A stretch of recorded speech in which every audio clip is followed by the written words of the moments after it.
one of the things we've got to be looking at here is when you're fishing a jerkbait or a crankbait is to get yourself one, a rod that you can work. Now with working a jerkbait, sometimes using extra long rod can be to your disadvantage, as the rod tip may end up tapping the water depending on your height and the height of the boat off the water. But you definitely do need a long rod, one, to get the distance, and we'll be talking about this a little bit later on, but you definitely want a long rod from a distance point of view to also get a good solid hook set.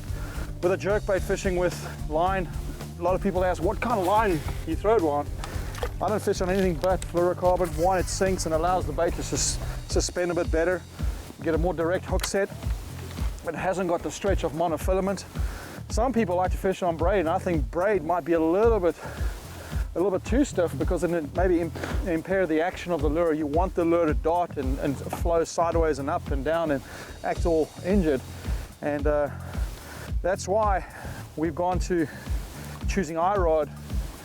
The gentleman called Matt Newman in California has designed a range of rods specifically for each application. It takes the thinking out of having to buy a rod and choosing it for any particular application and thinking, oh, is this the right rod, or is it too long or too short? And they've basically designed rods around certain applications. I do prefer a limber tip, a decent amount of backbone. Some people like to use a rod with a little bit softer than this. The reason you want a limber tip is you do not want the hooks tearing out of a fish, and this guy over here is going to talk to you about a lot of his lures where you do not want the hooks tearing out because you're rushing it from swim baits to jerk baits to crankbaits or whatever. So for the sake of the exercise, we're getting a good, I guess, a good 35-40 yard cast out here. Nice long rod, working this point and working a suspended jerkbait.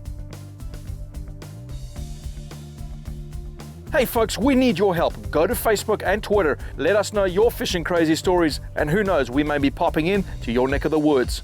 For all the fine products you see on our show, log on to fishingcrazy.com.